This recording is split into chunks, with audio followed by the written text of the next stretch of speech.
natural situations or other emergencies, specially built receivers are automatically activated to warn of the impending hazard. Tests of these receivers are normally conducted by the National Weather Service every Wednesday between 11 a.m. and noon. Reception of this program and the warning alarm will vary at any given location. The variability becomes more noticeable at greater distances from the transmitter.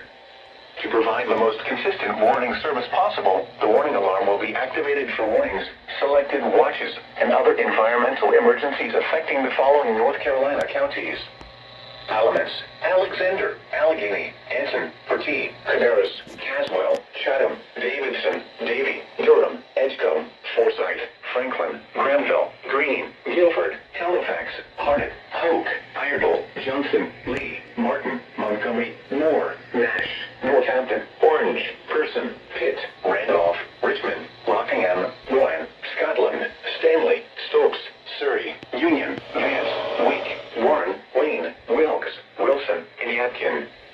The warning alarm will also be activated for the following counties in South Carolina: Chesterfield and Marlborough, and the following counties in Virginia: Brunswick, Carroll, Floyd, Grayson, Henry, Mecklenburg, Patrick, and Pittsylvania.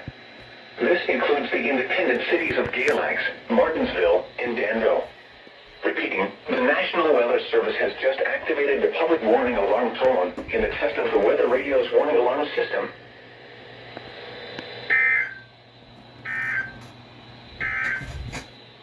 The Raleigh, North Carolina climate summary for yesterday, December 23rd, 2025. Yesterday's high temperature was 65 degrees. This high was 12 degrees above the normal high of 53. The record high is 76 degrees, which was set in 1990. Well, success.